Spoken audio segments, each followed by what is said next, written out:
To date, our focus has been on key aspects of a larger macro environment in which companies potentially could compete in a global marketplace. The macro environment discussion has included an overview of globalization, national differences in many forms, the global and trade investment environment, and the global monetary system. Now we begin to shift our focus from the macro environment to a company focus, and in particular toward the decision-making of developing and executing a global expansion strategy. Profitability can be increased through raising prices, reducing costs and expenses, or a combination of the two. However, these do not truly constitute a business strategy, but are more reflective of an operational strategy. In order to execute this operational strategy, a company needs to configure its internal operations, such as manufacturing, marketing, logistics, information systems, human resources, and so on to ensure success. A properly designed and executed operational strategy will allow a company to attain a competitive advantage and garner superior profitability. When this happens, the company will be well positioned to develop a strategy for profit growth. Profit growth will be based on a strategy of selling more in existing markets, new products and services, or new markets like industry segments or outside of one's domestic market. The difference between the profitability and profit growth, one is more tactical in nature and the other more strategic. However, with both, the objective is to create more value for a company, which in turn creates more opportunities for value creation. A company is able to deploy any of a number of different types of corporate strategy when developing a global expansion strategy. The first one is known as the standardization strategy. Firms that pursue a global standardization strategy focus on increasing profitability and growth by reaping the cost reductions that come from economies of scale, learning effects, and location economies. In other words, their strategic goal is to pursue a low-cost strategy on a global scale. Production, marketing, and any R&D of these companies are concentrated in a few favorable locations.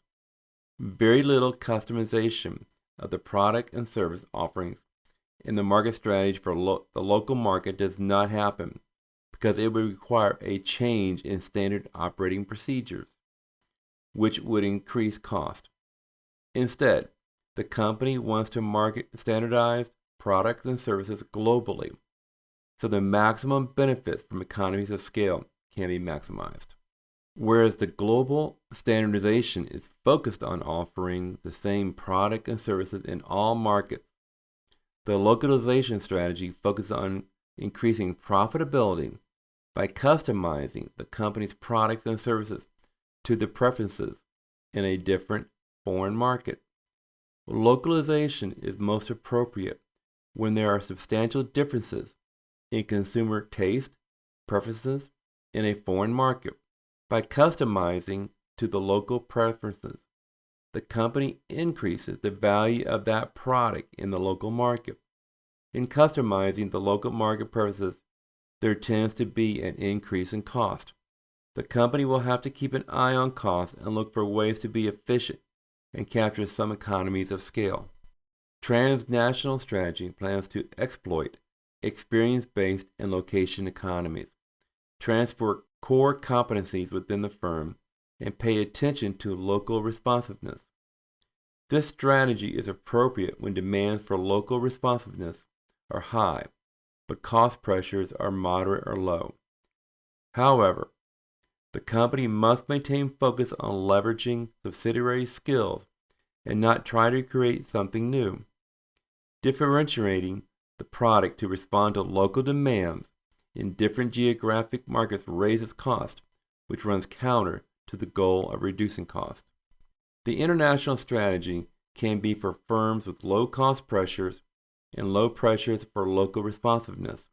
This strategy involves taking products first produced for their domestic market and selling them internationally with only minimal local customization. There is a tendency to centralize product development functions such as R&D in the home market. However, in order to gain operating and cost efficiencies, manufacturing and marketing functions could be established in each major country or geographic region in which they do business. However, there are companies that have a strategy that encompasses parts of each of these strategies. Let's look at one. At the heart of each business strategy should be a description of how profits will be generated. Important to note here, we are not talking about short-term profit gains that would occur due to temporary competitive advantages based on improved operational effectiveness activities as mentioned earlier. The economic logic should deliver strong year-in, year-out profits due to a sustained competitive advantage resulting from a unique combination of different activities. In IKEA's case, its economic logic comes from its economies of scale and the standardization of the products it sells worldwide. Practically, no other furniture retailer is able to create similar scale of economies and is therefore not able to charge lower or even similar prices for similar quality. A good strategy needs to encompass how the focal company wants to win in the local marketplace. How will it convince customers to come its way? Companies often differentiate themselves on factors such as product quality, price, service, brand image, customization, etc. Important here is to balance out the options you can choose from. You cannot offer the highest quality products in the market for the lowest prices. Higher quality usually equals higher cost. If you try to heavily focus on both, you might risk getting stuck somewhere in the middle, offering average products for average prices. IKEA doesn't offer the best quality furniture, but at least it offers reliable quality for very low prices. It also differentiates itself by offering a massive, visually exciting store where customers can envision the possibility of rearranging an incredible amount of furniture themselves. Finally, IKEA offers customers the possibility to take home their desired furniture immediately through an extensive inventory. Going transnational or international is all about speed and sequence of the major moves to take. IKEA obviously started in Scandinavia with this concept, but decided to expand internationally quite rapidly in order to create economies of scale as quick as possible and to decrease cost per unit. This in turn would reinforce IKEA's choice to offer low-cost products. IKEA has, however, done this only one region at a time in order to learn from every experience and not to get overwhelmed with potential cultural barriers. Moreover, we see that IKEA expanded by targeting foreign countries with similar cultural backgrounds to its home country before moving on to countries that were culturally more distant, like Spain, United Arab Emirates, and China. In addition, it only opened 1 or 2 stores in each country in the early stages to enthuse customers and to see how things would work out. Only later, once success was proven in a certain country, IKEA would expand with more stores.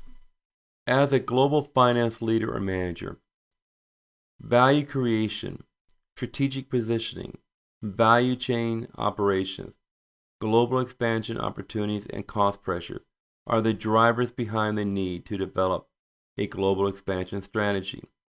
The key is to determine what is the most appropriate and important strategy to develop that will fit your company's core business model, and to do so while creating value for the company.